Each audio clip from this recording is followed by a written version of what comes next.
मैं आदित्य सिंह आपका बड़ा भाई स्वागत करता हूं आपका एजीएस एकेडमी की तरफ से आज के इस वीडियो में आज के इस क्लास में। आज हम लोग शुरू कर रहे हैं क्लास 10th। अब आप लोग क्लास 10th में आ गए हैं।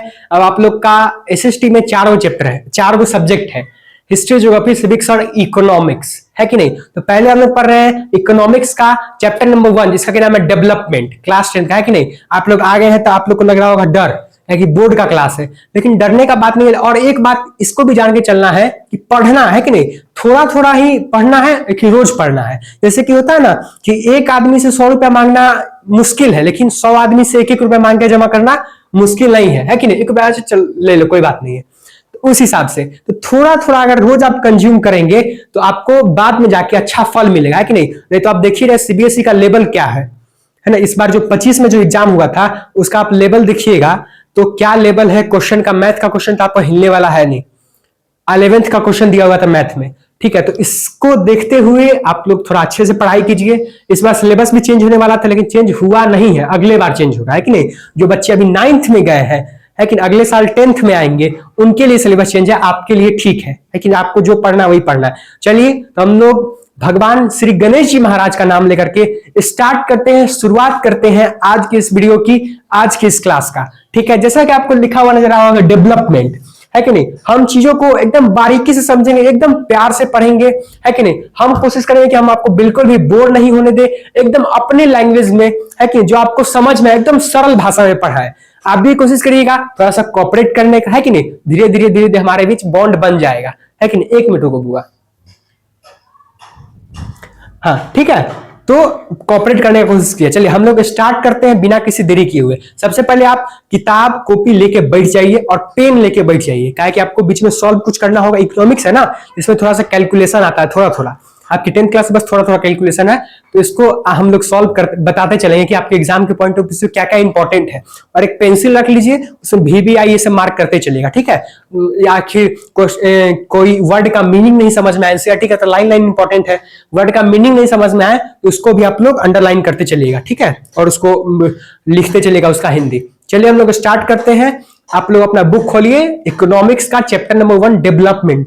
सबसे पहले डेवलपमेंट हम स्टार्ट करते हैं। सबसे पहले आपको डेवलपमेंट का मतलब क्या है, डेवलपमेंट होता क्या है। तो डेवलपमेंट का मतलब होता है विकास, किसी भी चीजों को पहले से बेहतर कर देना, पहले से अच्छा कर देना, उसको हम लोग कहते हैं विकास, डेवलपमेंट।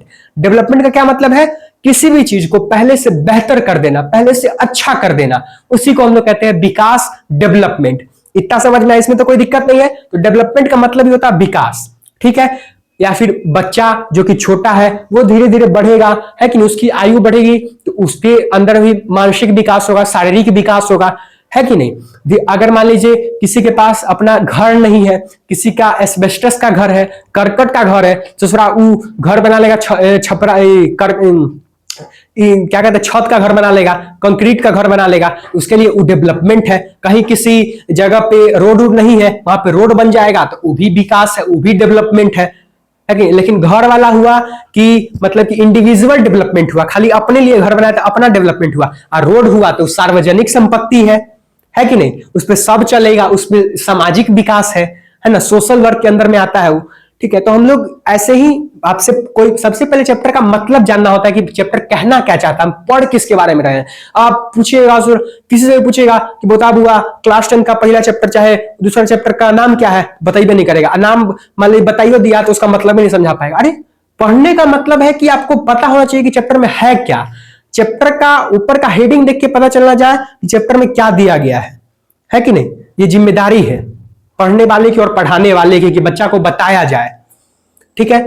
चलिए तो सबसे पहले आप डेवलपमेंट चैप्टर खोल के बैठे हैं, ठीक है। डेवलपमेंट का मतलब होता है विकास, आप समझ गए। अगर आपको कोई भी डाउट अगर आता है तो आप कमेंट बॉक्स में कमेंट कीजिए, हम कोशिश करेंगे कि उसका हम रिप्लाई 100% आपको दे पाए, है कि उसका जवाब आपको दे पाए। नहीं होगा रील या फिर शॉर्ट्स बना करके इसी चैनल पे हम अपलोड कर देंगे उस स्पेसिफिक टॉपिक का, है कि नहीं।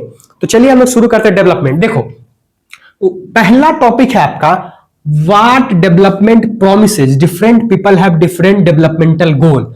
मतलब कि डेवलपमेंट क्या प्रॉमिस करता है, क्या वादा कर, विकास क्या वादा करता है कि डिफरेंट पीपल, अलग अलग लोगों के लिए अलग अलग डेवलपमेंटल गोल अलग अलग लोगों के लिए अलग अलग विकास का मतलब है कि नहीं। मेरे लिए अगर मेरे पास छप्पर का घर है तो मेरे लिए अगर कंक्रीट का घर बनना डेवलपमेंट है, तो आपके लिए अगर आपके पास खाने को नहीं है तो आपके लिए एक अच्छा खाना मिल जाए 4 दिन, तो आपके लिए वो डेवलपमेंट है। किसी के पास नौकरी नहीं है, जो कि अनएम्प्लॉयड लोग है, उसके पास अगर नौकरी हो जाए, युवा सबके पास, देख रहा है अभी कितना बेरोजगार घूम रहा है कि नहीं। हम लोग क्या है, बेरोजगार है कि नहीं, इसीलिए आपको पढ़ा रहे हैं। कोई काम तो है नहीं, काम धंधा रहता नहीं करते ये सब काम।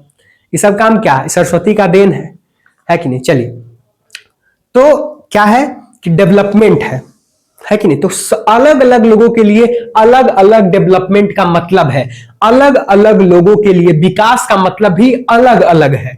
ठीक है, अलग अलग लोगों के लिए विकास का मतलब अलग अलग है। अगर मेरे लिए रोड बनना विकास है, तो दूसरे के किसी के लिए होगा कि रोड में उसका अगर नाली होगा तो नाली तोड़ के रोड बना देगा, उसके लिए वो डिस्ट्रक्टिव हो जाएगा, है कि नहीं, उसके लिए लाभदायक नहीं, नुकसानदेह हो जाएगा। अब और सबके लिए लाभदायक हो जाएगा।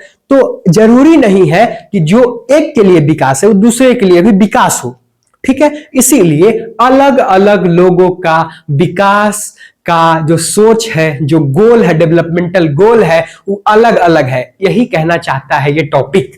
अब देखिए, अब इसमें आप पेज उल्टाइएगा तो देखिए इसके नीचे में टेबल दिया गया है कि नहीं बुआ, देखो टेबल दिया गया है कि नहीं। एकदम अच्छे से बारीकी से चीजों को समझेंगे कि आपको, अगर आप एक बार पढ़ ले तो आपको बहुत लंबे समय तक के लिए याद रह जाए, ताकि आप बाद में रिवीजन करें तो वो सब मेकअप हो जाए। ठीक है, तो देखो ये टेबल दिया गया है। इस टेबल में 5-7 गो रीजन बताया गया है कि नहीं, 5-7 गो मतलब कि ऐसे व्यक्तियों के बारे में बताया गया, ऐसे कंडीशंस के बारे में बताया गया है जिनके लिए कि डेवलपमेंट क्या है। ठीक है, डेवलपमेंट क्या है, डिस्ट्रक्टिव क्या है, यह भी बताया गया है। तो देखो, पहला है landless rural labour. Landless rural मतलब कि जो गांव में, जो रूरल एरिया मतलब गांव के एरिया में, अर्बन मतलब शहरी और रूरल मतलब गांव, है ना, ग्रामीण क्षेत्र में जो कोई भी किसान है, मतलब कि लेबर है, जो कि काम करने वाले वर्कर्स है, जिनके पास की जमीन नहीं है, उनके लिए क्या डेवलपमेंट है। तो सीधी सी बात बताइए, अब देखते होंगे आप अपने चौक पे कि लेबर सब खड़ा रहता है कि नहीं, तो उसके लिए क्या डेवलपमेंट है। बेचारा के पास जमीन नहीं है, जमीन तरह खेती करके भी कमा लेता, जमीन नहीं है कि नहीं, घर नहीं अच्छा रहने के लिए, इसलिए बेचारा कमाने आ रहा। कमाना तो सबको है, लेकिन अलग अलग उसका क्या कहते हैं, अलग अलग वर्क सब। मान लीजिए ऑफिसर है, खूब पढ़ लिख के ऑफिसर बन गया तो अधिकारी हो गया, है कि नहीं, उचक्का वाला कुर्सी पर बैठता है। ठीक, लेबर है तो बेचारा नहीं पढ़ा लिखा, उसके पास कम नॉलेज है तो लेबर ही कर रहा है। कोई काम छोटा बड़ा नहीं है, छोटा बड़ा तो कोई काम नहीं है, लेकिन बात एगो हम आपको समझा रहे हैं। ठीक है, देखिए, तो जो लैंडलेस रूरल लेबर है उसके लिए क्या डेवलपमेंट है, तो उसके लिए डेवलपमेंट क्या है, मोर डेज ऑफ वर्क, मतलब कि ज्यादा से ज्यादा उसको काम मिले। साल में अगर 365 दिन है तो 365 दिन में मान लीजिए 65 दिन इधर उधर करके तो 300 दिन उसको कम से कम काम मिले, है कि नहीं, तभी उसका घर परिवार अच्छा से खा पाएगा। ठीक है, तो कहने का मतलब है कि 300 दिन उसको क्या मिले, काम मिले साल में। अब मान लीजिए कि काम मिला 180 दिन, है कि नहीं, 100 आधा 6 महीना काम मिला, 6 महीना काम ही नहीं मिला, तो ये क्या बात हुआ, है कि नहीं। तो 6 महीना आदमी भूखे रहेगा, कुछ खाना नहीं खाएगा। तो मतलब क्या है, जो लैंडलेस रूरल लेबर है उनको ज्यादा से ज्यादा काम मिले। आपके एग्जाम में दे देगा कि लैंडलेस रूरल लेबर, आप बोलेगा कि लिखिए इसका मतलब कि क्या कहते हैं, इसका जो डेवलपमेंटल गोल है वो लिखिए कि लैंडलेस रूरल लेबर के लिए क्या डेवलपमेंटल गोल है। तो आप क्या लिखेगा, तो लिखना है उसमें मोर डेज ऑफ वर्क, मतलब कि ज्यादा से ज्यादा लेबर को काम मिले, पहला। दूसरा क्या, बेटर वेजेस, उसमें लिखे बुक में लिखा हुआ है, देखिए उसको, बेटर वेजेस मतलब कि अच्छा पैसा मिले जो काम किया है। अब मान लीजिए महंगाई कितना बढ़ गया, है कि नहीं, अब 500 रुपया से अगर उसको कम मिलेगा तो क्या होगा उसका, है कि 500 में एक जोड़ा बढ़िया से सब्जी भी नहीं होता है। पहले खरीदने आते थे सब्जी आता था भर भर के 200 में 400 में, अब तो हाथी मार का तेले 180 रुपया खत्म। तो तेले लेंगे तो 200 रुपया खत्म, तो बचेगा क्या, उसको सब्जी कथी मिलेगा, और सब मसाला, तेल मसाला, साबुन, जो और सब जो यूज का चीज है वो सब कहां से आएगा। तो एक तो सबसे पहले कि ज्यादा से ज्यादा उसको काम मिले, दूसरा उसको बेटर वेजेस, अच्छा पैसा मिले, उस काम के बदले में अच्छा पैसा मिले ताकि उसका भी घर परिवार चल सके, वो भी बेचारा भूखे नहीं मरे।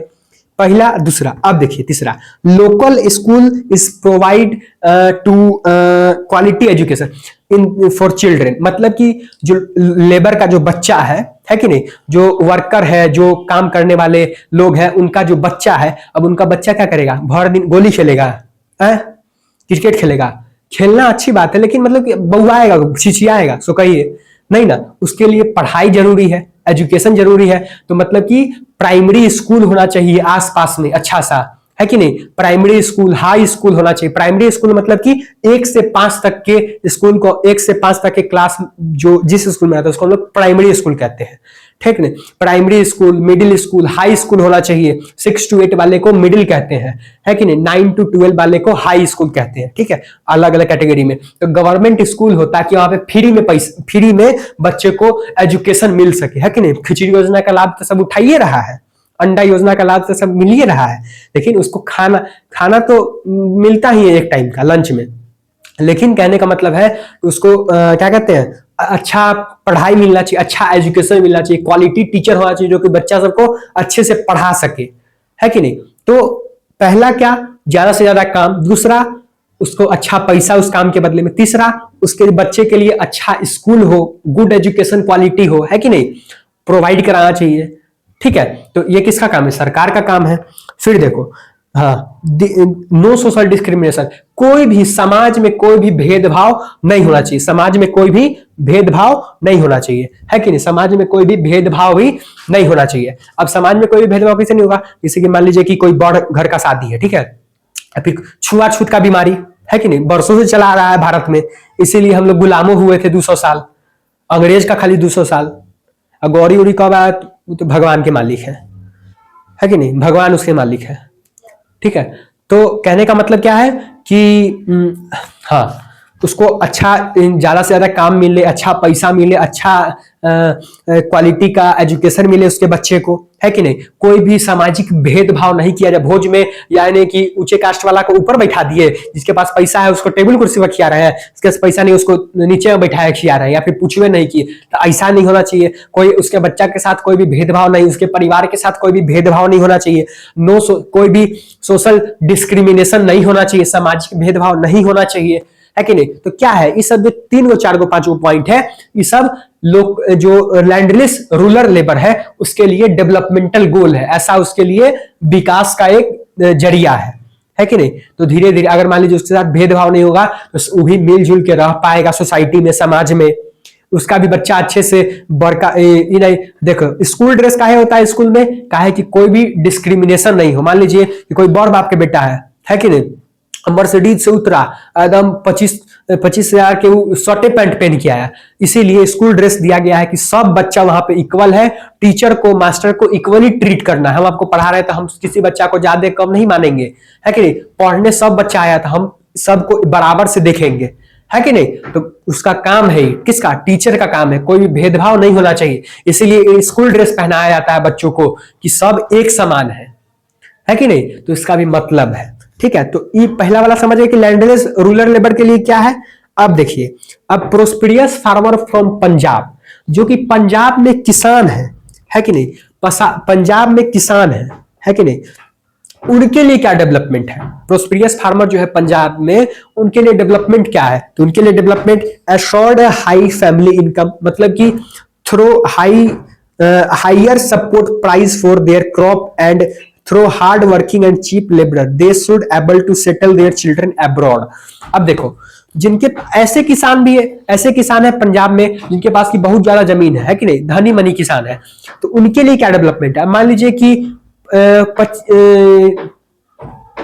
5 एकड़ में खेती की है, 5 एकड़ में खेती की है, 7 एकड़ में खेती की है, ठीक है। अब वो खेती की है, अब पत्थर पड़ गया, बारिश हो, मतलब गेहूं है तो गेहूं में अभी 4 दिन पहले गेहूं सूख रहा था, सब अप्रैल में ही कटाता ना भाई, कटाइए रहा होता। तो क्या हुआ कि बारिश हो गया, छोटका छोटका ढेपा गिर गया, पत्थर पड़ गया, तो सब गेहूं नाश दिया। तो अब बेचारा किसान जो पैसा लगाया उसको पूंजी कहां से निकलेगा।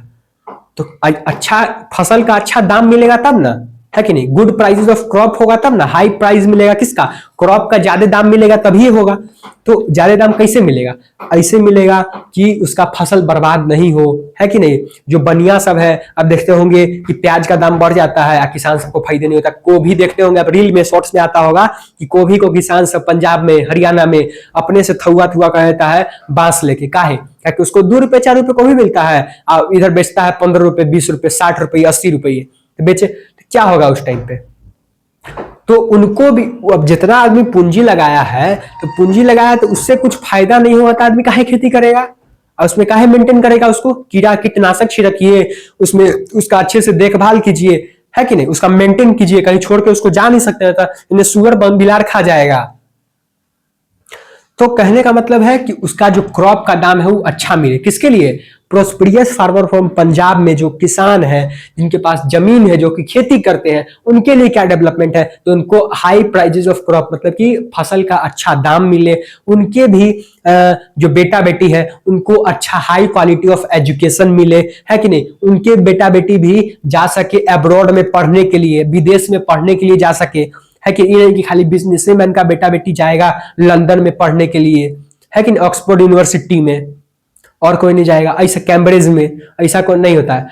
सबको इक्वली, उसको उसका भी बेटा बेटी का मन है कि हम भी जाके अब्रॉड में अच्छा गुड क्वालिटी ऑफ एजुकेशन प्राप्त करें, है कि नहीं। तो ये सब उसके लिए क्या है, डेवलपमेंट है, ठीक है। अब देखो बुआ, अब farmers who depend only on rain for growing crop, अब ऐसे किसान भी है जो कि सिर्फ और सिर्फ खेती करने के लिए बारिश पे डिपेंडेंट है, उनके पास अपना ट्यूबवेल नहीं है, बोर्डिंग नहीं है कि नहीं, तो वो बारिश पे डिपेंडेंट है, तो उनके लिए क्या डेवलपमेंट है, तो ये लिखा नहीं गया है लेकिन आप लोग लिख लीजिएगा, है कि नहीं, उनके लिए क्या डेवलपमेंट है, जो कि किसान डिपेंडेंट। इस ये जो पूरा चार्ट है ना बुआ, इसमें से आपको एगो न एगो ऑब्जेक्टिव या फिर 1 नंबर का क्वेश्चन आपको देखने को मिल जाएगा 2026 में, जो 27 में जब आप एग्जाम दीजिएगा फरवरी में, इसमें से आपको क्वेश्चन देखने को मिल जाएगा, ये हर बार का है कि नहीं, सीबीएसई का नाती के बेटा है ये, तो इस थोड़ा ध्यान से समझिए, इसको समझ लीजिए तो याद हो जाएगा, दोबारा फिर पढ़ने की जरूरत नहीं है, बस इसको अपने से बना के लिखना है। जो उसमें क्वेश्चन आता है उसमें क्या लिखा रहता है कि विद्यार्थी अपने ही शब्दों में उत्तर पुस्तिका को लिखे, है कि जो आपका उत्तर पुस्तिका रहता है, आंसर शीट रहता है, उसको अपने शब्दों में लिखना है, किताबी भाषा नहीं लिखते, काट देगा मास्टर, है कि नहीं। देखो क्या कर रहे थे, जो ऐसे किसान है जो कि सिर्फ और सिर्फ बारिश पे निर्भर है, रेन पे निर्भर है कि मेरा बारिश होगा तब मेरा धान बढ़ेगा, है कि नहीं, धान में ज्यादा पानी चाहिए, गेहूं में कम पानी चाहिए, खरीफ क्रॉप है धान, गेहूं में रबी क्रॉप, वो तो बाद की बात है, आगे हम लोग एग्रीकल्चर चैप्टर में भी पढ़ेंगे, है ना, ज्योग्राफी में। अब देखो तो बुआ इसमें जो है उसके लिए क्या डेवलपमेंट है, ताकि टाइम टू टाइम बारिश हो जाए, तो वो डेवलपमेंट है किसके लिए, मान लीजिए बारिश होगा, बारिश नहीं होगा, अब फसल सूख जाएगा, तो उसके लिए उसका पूंजी बर्बाद हो जाएगा, तो उसके लिए क्या डेवलपमेंट है कि टाइम टू टाइम बारिश हो जाए, है कि नहीं। मान लीजिए अगर बारिश नहीं भी हुआ तो उसके लिए जो आसपास का पड़ोसी है, जो अच्छा किसान है, जिसके पास की ट्यूबवेल सब है, बोर्डिंग वोडिंग है, वो उसको पटा दे खेत, है कि नहीं, उसके बदले में कुछ पैसा ही ले ले सस्ते दाम पर, लेकिन उसका भी खेत पटा दे तो उसका भी फसल बढ़ जाएगा, वो बेचेगा, तो फिर उसके भी फसल को हाई प्राइस चाहिए, है कि नहीं, ज्यादा, मतलब जितना पूंजी हम लगाए हैं उसका कम से कम 1 गुना 1.5 गुना नहीं निकलेगा, तो हम खेती काहे करेंगे। 6 महीना पर तो एक बार फसल उगता है, उसमें भी सब नहीं निकलेगा पैसा, तो आदमी खेती काहे करेगा। तो सो बात है, पहला कि उसके टाइम टू टाइम बारिश हो जाए, दूसरा कि उसके लिए जो क्या कहते हैं हाई प्राइस ऑफ क्रॉप मिले, फिर उसके भी बच्चे को गुड क्वालिटी ऑफ एजुकेशन मिले, पढ़ाई तो सबके लिए जरूरी है, कॉमन बात है कि नहीं। फिर उसके लिए, फिर उसके पास उसको भी समाज में भेदभाव नहीं हो, कोई सोशल डिस्क्रिमिनेशन नहीं हो, है कि नहीं, तो ये सब क्या है, उसके लिए डेवलपमेंट है। फिर दूसरा जो कि बगल वाला किसान है वो भी उसको पटा दे पानी को, है ना, उसका खेत, उसका भी क्रॉप ग्रोन कर जाए, ठीक है। तो ये सब बात है, ये सब क्या है, उसके लिए डेवलपमेंट है कि नहीं, अपने से बना के आप लिख सकते हैं। फिर आपका है a rural women from a land owning family, जो कि गांव की महिलाएं हैं जिनके पास भी जमीन है, उनके लिए क्या डेवलपमेंट है, तो उनके लिए यही डेवलपमेंट है कि उनका जो खेती हो तो अच्छे से खेती हो, है कि नहीं, उसका भी क्रॉप का दाम ज्यादा से ज्यादा मिले, है कि नहीं, उनके जो महिला है उनके बच्चों को अच्छा सा एजुकेशन मिले, है कि नहीं, अच्छा सा एजुकेशन मिले, उनके भी बच्चे अब्रॉड पढ़ने के लिए जा सके, तो ये सब क्या है, 3-4 गो पॉइंट है, ये सब इंपॉर्टेंट है इस हाउस के, है कि नहीं। जो गांव में महिला है, वो जो गांव में है, जो इनके पास लैंड है, उनका फसल बर्बाद नहीं हो, है कि नहीं। बाजार पथरी उथरी गिरे तो उस टाइम फसल नहीं हो खेत में, तक फसलें कुचल जाएगा पूरा। तो ये सब क्या है, उसके लिए डेवलपमेंटल गोल है। किसके लिए, जो कि महिला गांव में है कि नहीं। Rural women from land owning family, जिसके पास जमीन है, वैसी महिलाओं के बारे में ये बात है, गोल है उनका, ठीक है। फिर क्या, अर्बन अनएम्प्लॉयड यूथ, जो कि बेरोजगार लोग हैं शहर में, उनके लिए क्या डेवलपमेंट है, तो उनको अच्छा नौकरी मिल जाए कहीं, है कि नहीं। 35,000 40,000 का उनको नौकरी मिल जाए अच्छा सा, उनके पास उनके स्किल को देख करके उनको काम मिल जाए, है कि नहीं। बिना स्किल के तो कोई रखेगा भी नहीं। तो उनके सर पहले रेलवे में आता था लाख लाख बहाली, है कि नहीं। अब अबे नहीं करता है रेलवे का, निकलवे करता है 1.5 साल पर उसका फॉर्म, वही में 11,000 12,000 निकाला, कहानी पैक है। 140 करोड़ लोग, 150 करोड़ आदमी है इस देश में, सरकार बाहरिया नहीं निकालता है, तो इसमें किसका दोष। तो अब ज्यादा भड़काइएगा तो युवा क्या करेगा। अब खाने, आदमी सोचता है कि मेहनत करे, हो जाए, अब नहीं होगा तो लास्ट में क्या, चोरी चटारी, छीन छोर, मर्डर, ये सब होगा। दूसरा क्या करेगा, सरकार को भी समझ में आ नहीं रहा है। जी मारेगा माथा पर स्टील के बॉडी अथी से, लोहा से, तब बुझा जाएगा कि क्या होता है युवा। तो ये सब तो बात है कि नहीं। तो अर्बन, जो शहर में बेरोजगार लोग हैं, उनके लिए क्या डेवलपमेंट है, अनएम्प्लॉयड यूथ जो युवा है, उनके लिए क्या डेवलपमेंट, कि उनको अच्छा सा काम मिल जाए, है कि नहीं। उनका घर पेट अच्छे से चल जाए, है कि नहीं। उनका फैमिली खुश रहे, ठीक, उनका शादी भी अच्छा से हो जाए। फिर उनका भी जो बच्चे बाल बुतरू सब होगा, है कि टावर सब, उस सब टावर सबको भी अच्छा सा स्कूल मिल जाए, ठीक है। तो उनके लिए नौकरी सबसे जरूरी है, जो कि बेरोजगार घूम रहे हैं इधर से उधर, ताकि वो गलत काम पे नहीं उतर आए, आतुर नहीं हो जाए ऐसा, ठीक है। तो उनके लिए ये डेवलपमेंट है। फिर a boy from rich urban family, एक लड़का है, मतलब कोई लड़का है वो कि रिच अर्बन फैमिली से आता है, शहर में पैसा वाला फैमिली से आता है, उसके लिए क्या डेवलपमेंट है, तो उसको भी फोर्स नहीं किया जाए कि तुम आईएसए बनो। हाँ, तुम आईएसए बनेगा तो तुम डॉक्टरे बनेगा, आईआईटीएन बनेगा तो तू है नहीं, उसको जो मन है वो करने दिया जाए, है कि नहीं। अच्छा काम, अब चोरी है तो चोरी करने दिया था तो मार के मुंह फोड़ दीजिए उसका, तो उसको अच्छा चीज करने दिया जाए, उसको भी अब्रॉड पढ़ने के लिए भेजा जाए, ठीक है। उसको भी कुछ ऐसा नहीं है कि खाली जो लड़की है वही घर का काम करे, लड़कों से करवाइए। बर्तन धोना वो काहे नहीं सीखेगा, खाएगा रोटी नहीं बनाएगा, ऐसा का है।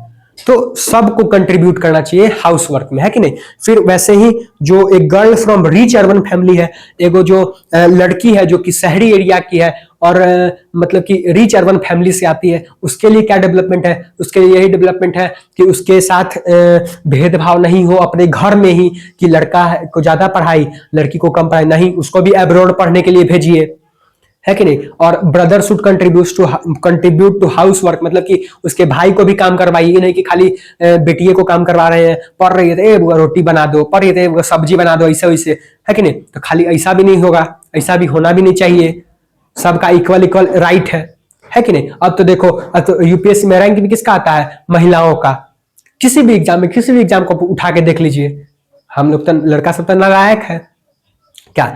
तो ये सभी बात है, तो उन लोग को भी आगे बढ़ने के लिए मदद किया जाए, भेदभाव उनके घर में नहीं हो कि जल्दी से शादी करा दो, 22 साल की उम्र में शादी करा दो, 20 साल में 18 साल में शादी करा दो, तो पढ़ेगा क्या। तो उनको भी जैसा कॉलेज में लड़का को पढ़ाया जाए वैसा कॉलेज में लड़की को पढ़ाया जाए, कोई भी भेदभाव नहीं किया जाए। तो ये क्या है, वो लड़की का जो शहर में है, जो रिच अर्बन फैमिली से आती है, उसके लिए डेवलपमेंटल गोल है कि नहीं। अगर आपको बोर लग रहा है तो थोड़ा सा माफी चाहेंगे, लेकिन थोड़ा सुनना पड़ेगा, है कि नहीं। कहानी की तरह हम आपको बता रहे हैं तो आपको याद हो जाएगा, है कि नहीं। थोड़ा आप स्पीड बढ़ा सकते हैं, हम धीरे धीरे बोल रहे हैं तो।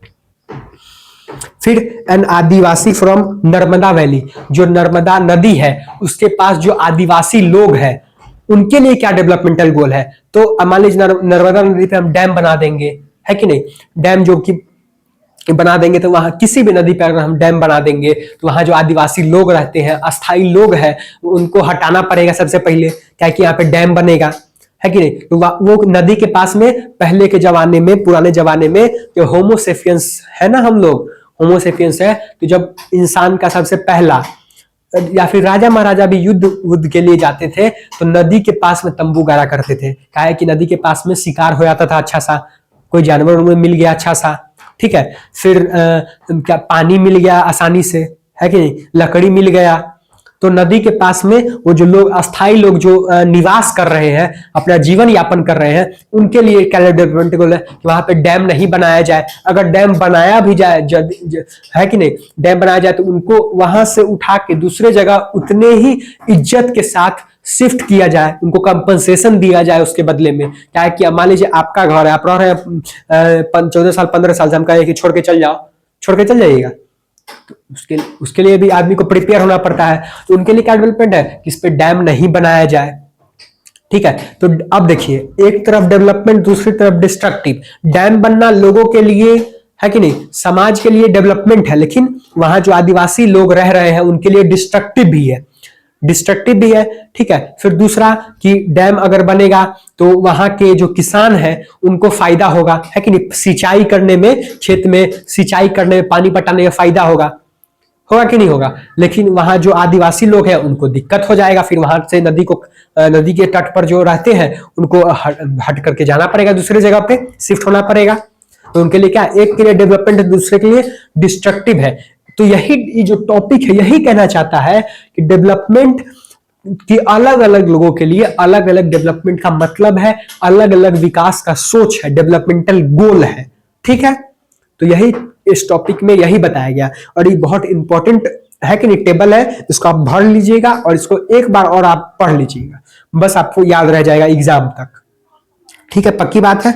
अब देखो बुआ, और आता है टॉपिक नंबर दूसरा, इनकम एंड अदर गोल्स। मतलब कि पैसा कमाना, तो हम लोग पैसे के अलावा भी क्या क्या अदर गोल है इंसान के। तो देखो इसमें दिया गया है इनकम एंड अदर गोल। अब देखो बुआ, इनकम के अलावा भी क्या क्या अदर गोल है। अब मान लीजिए कि आप अच्छा पैसा कमा रहे हैं, ठीक है, आपको हेल्थ फैसिलिटी, अच्छा हॉस्पिटल बगल में है, ये नहीं रात में आपको नहीं, मतलब किसी भी आदमी को, रैंडम हम ही को लेके चलिए, मान लीजिए बहुत अच्छा हम पैसा कमा रहा है, ठीक है, अब बगल में कोई हॉस्पिटल है ये नहीं है, मेरा हेल्थ केयर सेंटर अगल बगल में है ये नहीं है, तो तबियत खराब होगा तो रात में हम कहाँ जाएंगे, पटना कि ओ पार यूपी कि मध्य प्रदेश, कहाँ बताइए, दिल्ली, मतलब कि अगल पहले मरिए जाएंगे, तब बीच में आस पास में अच्छा हेल्थ केयर फैसिलिटी होना चाहिए, है कि नहीं। तो रोड अच्छा, मान लीजिए रोड अच्छा होना चाहिए, ये नहीं कि गए तो ससुरा सौकड़े गाड़ी का बैठ जाए, ऐसा भी नहीं होना चाहिए। रोड अच्छा होना चाहिए, तब ना जल्दी आदमी का जो क्या कहते हैं आवागमन है वो अच्छा से होगा। तो मतलब कि इनकम के अलावा भी, कमाने के अलावा भी और भी फैसिलिटीज है जो कि इंपॉर्टेंट है कि नहीं, जो कि डेवलपमेंटल गोल के साथ जुड़ी हुई है और इंपॉर्टेंट है।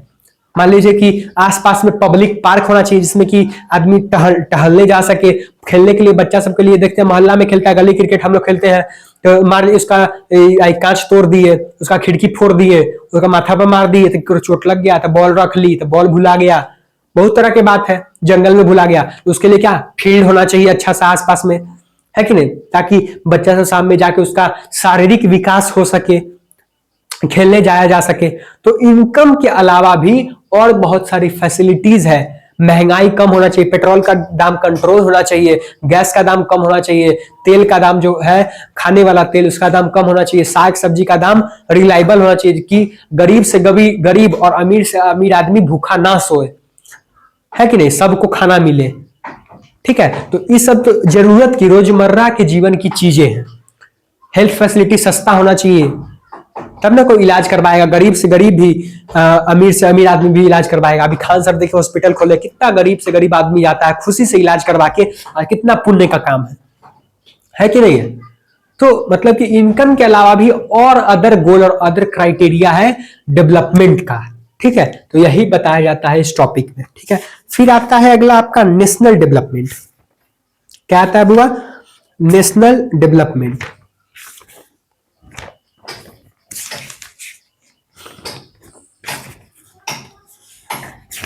एक मिनट हुआ, एक मिनट हुआ, कहाँ गया रे, हाँ देखो नेशनल डेवलपमेंट। अब आप लोग नेशनल डेवलपमेंट वाला टॉपिक निकाल लीजिए, ठीक है। अब देखिए देश के लिए क्या डेवलपमेंट है, तो देश के लिए क्या डेवलपमेंट है तो समझिए। मान लीजिए कि आपका देश है, ठीक है, बहुत पैसा कमा रहा है, बहुत पैसा कमा रहा है, हॉस्पिटल है ये नहीं है बढ़िया। जर्मनी जाइए इलाज करवाने, लंदन जाइए, इंग्लैंड इलाज करवाना जाइए, तले आदमी मर जाएगा। मतलब कि क्या नेशनल डेवलपमेंट क्या है कि जो देश भर में विकास होगा, क्या होगा, एक्सपोर्ट इंपोर्ट अच्छा होगा, है कि नहीं, आयात निर्यात अच्छा होगा, एक्सपोर्ट इंपोर्ट फैसिलिटी अच्छा होना चाहिए, ताकि कोई चीज तेले है तो तेल आ सके, एलपीजी गैस है तो वो भी अच्छा से आ सके, है कि नहीं, रोड है तो अच्छा होना चाहिए, हेल्थ फैसिलिटी सबसे अच्छा होना चाहिए, ताकि इलाज करवाने के लिए हमको तरसना नहीं पड़े, हमको अच्छा खाना पीना मिल जाए, 5 किलो राशन के लिए आदमी को लाइन में नहीं लगना पड़े, है कि नहीं। देश में अपना रिसर्च सेंटर होना चाहिए, अच्छा सा कॉलेज होना चाहिए, अच्छा स्कूल होना चाहिए, बच्चों के लिए बच्चों का विकास होना चाहिए, बच्चों के विकास पे ध्यान देना चाहिए। ये सब क्या है, हमारे नेशनल डेवलपमेंट में आता है। हमारे यहाँ देखते हैं क्रिकेट में हम वर्ल्ड कप जीत लेते हैं, वो हारिए गए थे 19 वाला में, और उसके बाद जो हुआ था 23 में कि 22 में, वो भी हार गए थे, है कि नहीं। तो अब T20 तो जीत गए हैं, फिर जीत जाएंगे। अब देखिए, तो उसके लिए अब क्रिकेट में तो मेडल आ रहा है, कप आ रहा है, लेकिन और सब टेनिस में, वॉलीबॉल में, फुटबॉल में कितना पीछे हमारा देश। हम यहाँ खेलने का साधन मिलेगा, विकास मिलेगा गवर्नमेंट की तरफ से, मतलब कि क्या कहते हैं, आगे डेवलपमेंट विकास होगा तब तो यहाँ का बच्चा भी ला पाएगा गोल्ड मेडल। चाइना का देखिए 15 साल 16 साल 17 साल का बच्चा सब लेके आता है। कहा तो वहां पता है बुआ, फ्लाई ओवर के नीचे आपका जो रोड पर जो पुल होता है उसको फ्लाई ओवर बोलते हैं, नदी पर जो पुल होता है उसको ब्रिज बोलते हैं। तो फ्लाई ओवर के नीचे जो जगह बड़ा सा खाली हो जाता है उसके नीचे टेनिस कोर्ट बनाया गया है कि नहीं, बास्केटबॉल टाइप, मतलब कि एक तरह से उसको क्या बोले, बास्केटबॉल का फील्ड बनाया गया है उसके नीचे, ताकि बच्चा सब आके शाम में खेल सके, कोई फी नहीं, नो चार्जेस। तो इस सबको इम्प्लीमेंट करना चाहिए। मोदी जो बाहर घूमने जाते हैं, लंदन, इंग्लैंड, कहाँ कहाँ, अमेरिका, तो घूमने जाते हैं तो क्या करने, आज घूमने जाने पे उनको खर्चा होता है, चरगुना होता है खर्चा। पहली बात तो ये, दूसरी बात कि दूसरे देश में घूमने जाने का मतलब है कि आप वहां का चीज लेके यहाँ इंप्लीमेंट कीजिए, उसको यहाँ बढ़ाइए उस चीज को, है कि नहीं। यहाँ नहीं बढ़ाइएगा तो आप घूमने काहे गए थे, किस काम से, अंबानी जी का डील साइन करवाने, अडानी का, किसका। तो यहां इंप्लीमेंट नहीं किए तो वहां काहे गए घूमने, क्या देखने गए थे, चिड़ैया, अमेज़न का जंगल, सांप, एनाकोंडा, वही सब बात है कि नहीं। तो ये सब होना चाहिए। फिर आगे हम लोग इस पे चार्ट से समझेंगे कि नेशनल डेवलपमेंट में और क्या क्या इंपॉर्टेंट रोल प्ले करता है कि नहीं। फिर हमारा अगला टॉपिक है how to compare different countries और स्टेट, मतलब कि कंट्रीज और स्टेट को कंपेयर करने का, कंट्रीज और स्टेट को कंपेयर करने का पर कैपिटा इनकम भी एक तरीका है।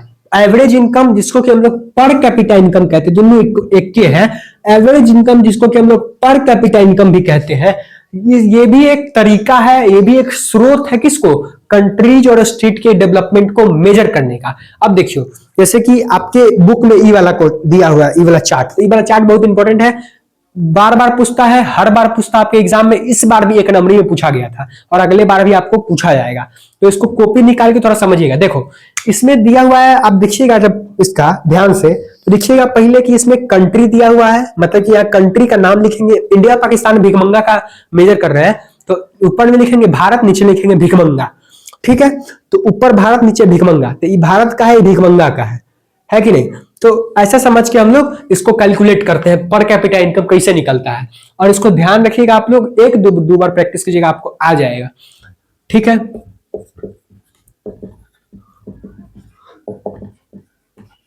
पर कैपिटा इनकम, ठीक है। अब देखो इसमें है कंट्री ए, कंट्री ए और कंट्री बी।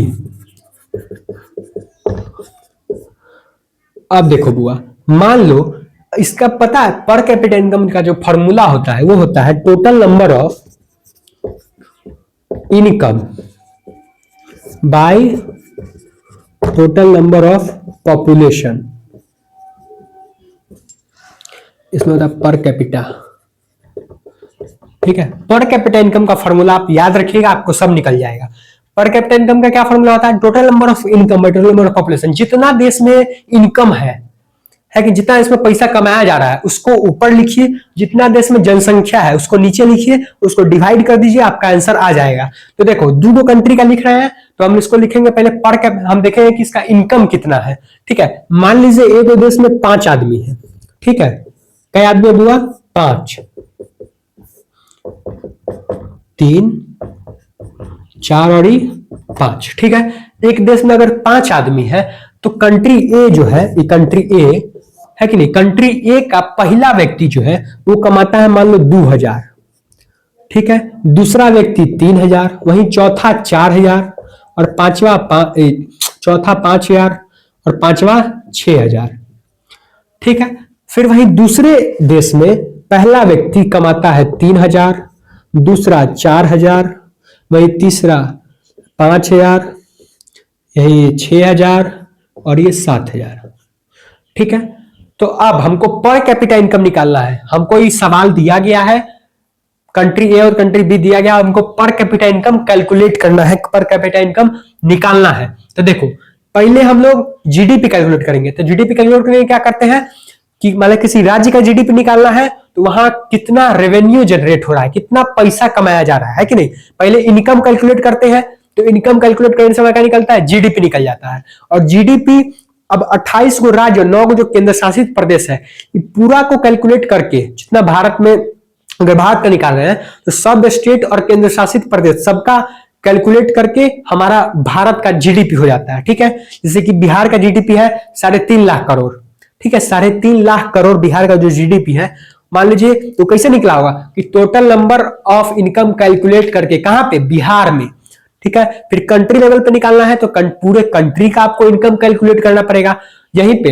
वैसे यहाँ पे कंट्री का निकालना है तो पूरे कंट्री का हमको इनकम कैलकुलेट करना पड़ेगा, है कि नहीं। मान लो कि 5 गो राज्य है कि नहीं, ये आदमी बाहर में गया, अब एक देश में 5 आदमी किसे होगा, देश नहीं कहलाएगा उसे राहु, है कि नहीं। अब देखो मान लो 5 गो राज्य है एग्जाम्पल के तौर पे, है कि नहीं, 5 गो स्टेट है, तो 5 स्टेट का क्या होगा, हमको इनकम कैलकुलेट किया जाएगा। अब जब हम 5 स्टेट का इनकम कैलकुलेट करेंगे तो इसको जो है तो हम कैलकुलेट कीजिए, तो 2 और 3, 3 2 5, 5 4 9, 9 5 14, 14 6 20। ठीक है, 3 2 5, 5 4 9, 9 5 14, 14 6 20। तो इनकम कितना है कंट्री ए का, तो निकालेंगे यहां पे country A equal to 20,000 income है। टोटल क्या है, इनकम है।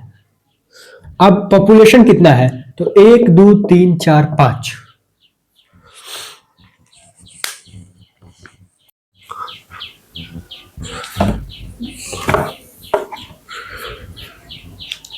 अब देखो हुआ ई है। ठीक है, तो ई पॉपुलेशन है, मान लीजिए कंट्री में 5 आदमी पॉपुलेशन है और इसका इनकम है। तो किसी भी मान लीजिए राज्य का हम लोग को इनकम निकालने के लिए, है कि नहीं, कैलकुलेट करना पड़ता है उसका पूरा इनकम। फिर देश का निकालना है तो पूरा उतना राज्य जितना है, 28 गो राज्य है भारत में, 9 केंद्र शासित प्रदेश है, तो उस सब को कैलकुलेट करके हमारा भारत का जीडीपी निकलेगा। ठीक है, तो इस कंट्री का निकाला फिलहाल हम कंट्री ए का। तो देखो कंट्री ए लिखेंगे यहां पे, कंट्री ए। अब देखो कंट्री ए में कितना पैसा कमाया जा रहा है, पहले आदमी का number of, total number of population, तो पॉपुलेशन पहले लिख दो, पॉपुलेशन 5 है तो 5। ठीक है, 5 आदमी एगो देश में, एग्जाम्पल है 5 आदमी एगो देश में। ठीक है, अब देखो अब इनकम कैलकुलेट कर, टोटल नंबर ऑफ इनकम, तो कितना, तो 2 और 3, 3 2 5,000, 5 4 9, 9 5 14, 14 6 20। पक्की बात है 20,000 ऊपर में हुआ। तो इनकम कितना हुआ कंट्री ए का, 20,000। तो 1 2 3 4 20,000, ये कटेगा तो 5 चौका 20। ठीक है, तो पर व्यक्ति यहाँ पे कितना है, कंट्री ए का कितना है, 4,000। मतलब कि पर व्यक्ति इसमें 4,000 रुपया कमा रहा है। किसमें, कंट्री ए में, जो कि 5 आदमी है उसमें पर व्यक्ति 4,000 रुपया कमा रहा है, पर व्यक्ति 4,000 रुपया कमा रहा है। तो 5 चौका 20 ऐसे भी। ठीक है, अब कंट्री बी का देखो, कंट्री बी का देखो, 3 4 4 3 7, 7 5 12, 12 6 18, 18 और 7 25, इसका हुआ 25,000। ठीक है, फिर 5 आदमी तो 5, तो 5 25। अब देखो अब इसमें प्रति व्यक्ति 5,000 रुपया कमा रहा। अब बोलेगा कि भैया प्रति व्यक्ति आप कैसे बता दिए, तो टोटल नंबर ऑफ पॉपुलेशन तो इक्वल इक्वल बटेगा ना सब में, जितना कंट्री में आदमी भले ही 3,000 कमा रहा है तो इसका 5,000 कैसे हो गया महीना, काहे कि ज्यादा कमा रहा है। लेकिन कंट्री में जब हम पर कैपिटा इनकम कैलकुलेट करते हैं तो सबको इक्वल इक्वल बांटा जाता है कि नहीं। जब भारत का पर कैपिटा इनकम निकलेगा तो अंबानी जी का लाख लाख करोड़ का क्या हो, बंगला हो, हो गाड़ी हो, है कि संपत्ति हो। लेकिन जब कंट्री का निकलेगा तो सबको इक्वल इक्वल पैसा बांटा जाएगा, तभी कंट्री का पर कैपिटा इनकम निकलता है। इसीलिए हम बोले थे कि अंबानी जी हमारे आपके बराबर में खड़ा होते हैं, बुझे काहे, ऐसे ही। तो मान लो कि कंट्री ए का कितना है, 4,000 पर कैपिटा इनकम है, कंट्री बी का 5,000 पर कैपिटा इनकम है, तो जाहिर सी बात है कौन सा कंट्री ज्यादा डेवलप होगा, तो ज्यादा ई कमा रहा है तो ई कंट्री ज्यादा डेवलप होगा, तो कंट्री बी ज्यादा डेवलप है। ठीक है, वैसे ही आप स्टेट का लिखिए, तो किसी स्टेट का आप जीडीपी उठा लीजिए, टोटल नंबर ऑफ इनकम से पॉपुलेशन का निकाल दीजिए डिवाइड करके, आपका आ जाएगा कि क्या होता है। ठीक है, तो ऐसे ही आप 3 4 क्वेश्चन अगर प्रैक्टिस कीजिएगा, इंपॉर्टेंट है आपके एग्जाम के पॉइंट ऑफ व्यू से भी आइए, आप इसको नोट कर लीजिए, अभी आप बना लीजिए तो आपको साल के अंत तक याद रह जाएगा, पक्की बात है। तो पर कैपिटा इनकम क्या है, तो एक तरीका है किसको, कंट्रीज और स्टेट को कंपेयर करने का, कौन सा कंट्री ज्यादा डेवलप है, कौन सा कंट्री कम डेवलप है। ये तो एक ही तरीका है, अभी 3 4 को और तरीका है, धैर्य रखिए थोड़ा। अब कहेगा कि भैया यहाँ पढ़ा रहे थे, यहाँ नेशनल डेवलपमेंट खत्म हुआ, दूसरा कंट्रीज और स्टेट कंपेयर करवा दिए, फिर एवरेज इनकम पे पहुंच गए, सीधे टान दिए, और बच्ची बताइए नहीं किए ठीक से। रुको ना बउआ, देखो इनकम एंड अदर क्राइटेरिया इस टॉपिक में बताएंगे कि इतना निकला इनकम है कि नहीं, कि आय, आय मतलब होता है इनकम, आय इतना निकला कि इनकम कितना है। अब इस इनकम खाली पैसे कमाने से होगा नहीं ना, हेल्थ फैसिलिटी सब बताए थे ना आपको, तो उससे भी कंपेयर करते हैं 5 6 गो चीज। मान लीजिए कि किसी आदमी को एक गुण के आधार पर हम कैसे कह देंगे कि सर्वश्रेष्ठ है, कैसे कह देंगे, नहीं कह सकते हैं। अब राम जी हैं तो राम जी बस धनुर्विद्या जानते थे अच्छे से, उन्हीं उसी के गुण के आधार पर हम उसको पुरुषोत्तम कह सकते थे, उनको नहीं कह सकते थे, काहे कि वो मर्यादा पुरुषोत्तम है, उनके अंदर करुणा है, संयम है, भाव है, इसीलिए वो मर्यादा पुरुषोत्तम श्री राम है। सुबह में जाना था उनको, सुबह में उनका अभिषेक होना था और राजगद्दी मिलना था, और शाम को पिताजी बोले कि जाओ 14 वर्ष का वनवास काट के आओ, और एक शब्द जो प्रभु है वो ना नहीं किए, सीधे चले गए अपने 14 वर्ष का वनवास काटने, और उनके साथ लक्ष्मण भी संग जानकी मैया भी चले गए वनवास काटने, है कि नहीं। काहे कि करुणा निधि, इसीलिए कहा गया उनको, अगर उतना त्याग पश्चाताप नहीं करते तो राजा पुरुषोत्तम नहीं कहलाते, है कि नहीं। तो एक ही चीज पे हम किसी को जज नहीं कर सकते हैं। कोई अगर गाली देता है तो उसी पे जज नहीं करेंगे कि बहुत खराब इंसान है, और कहीं वो गाली दे रहा है तो कहीं अच्छा काम कर रहा होगा, ये भी तो है। तो इसी एक चीज पे हम जज नहीं कर सकते हैं कि कौन सा कंट्री ज्यादा डेवलप है, कौन सा कंट्री कम डेवलप है। ठीक है, तो इसके लिए हमको और भी चीज कुछ जानना पड़ेगा कि किस आधार पे, किस बुनियाद पे हम कंट्रीज और स्टेट को कंपेयर करेंगे। ठीक है बुआ, तो अब देखो, अब हम लोग चलते हैं टॉपिक पे, इनकम एंड अदर क्राइटेरिया। क्या इनकम एंड अदर क्राइटेरिया, अब देखो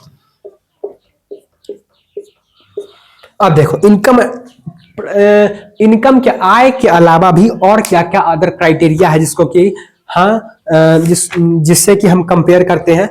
तो देखो सबसे पहले इनकम एंड अदर क्राइटेरिया पे आइएगा, तो यहाँ दिए देखिए पर कैपिटा इनकम आपको दिया गया है ना, एकदम साइड में कॉर्नर में दाहिने साइड में ऊपर में बुक में आपके दिया गया है पर कैपिटा इनकम। ठीक है, तो इसको कंपेयर किया गया है कि किस स्टेट का ज्यादा पर कैपिटा इनकम है। 2015 और 16 के डेटा के हिसाब से इसमें देखिएगा आप, तो आपको दिखेगा कि हरियाणा का जो पर कैपिटा इनकम है, हरियाणा का जो पर कैपिटा इनकम है वो कितना है कि नहीं। पंजाब का केरला का दिया गया है, केरला का कितना है, फिर बिहार का कितना है, तो आपको पता चलेगा कि कौन सा कंट्री ज्यादा इनकम, किसका पर कौन सा स्टेट का, किस राज्य का ज्यादा पर कैपिटा इनकम है और किस राज्य का कम पर कैपिटा इनकम है। ठीक है बुआ, तो देखो हरियाणा का, अब देखो हरियाणा का 2016 के डेटा के हिसाब से, ये देखो बुआ दिख रहा होगा, जैसे कि 1 मिनट रुको, दिख रहा था, हाँ दिख रहा, चलो ठीक है।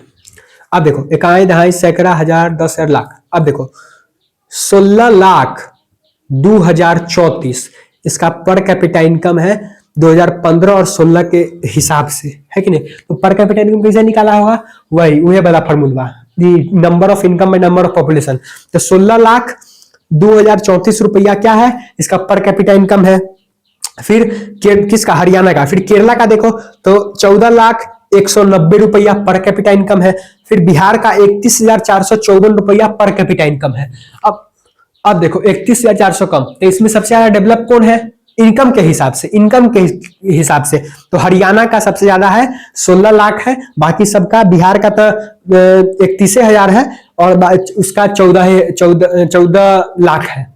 किसका, केरला का। तो सबसे ज्यादा इनकम के बेसिस पे 2013 और 14 के डेटा के हिसाब से किसका ज्यादा है, तो हरियाणा आगे है, हरियाणा का पर कैपिटा इनकम आगे है। अब देखो नीचे में some comparative data on Haryana, Kerala और बिहार। कुछ कंपैरेटिव डेटा दिया गया है बताने के लिए कि कौन सा स्टेट ज्यादा डेवलप है, कौन सा स्टेट कम डेवलप है। तो क्या कहता है, पहला कहता है इसमें IMR रेट, मतलब कि इन्फेंट मोर्टेलिटी रेट। अब बोलेगा कि बुआ इन्फेंट मोर्टेलिटी रेट क्या होता है, तो बुआ देखो इन्फेंट मोर्टेलिटी रेट दिया गया है 2016 के डेटा के हिसाब से।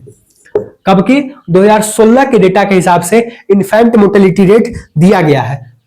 इन्फेंट मोर्टेलिटी करने का मतलब है कि IMR रेट,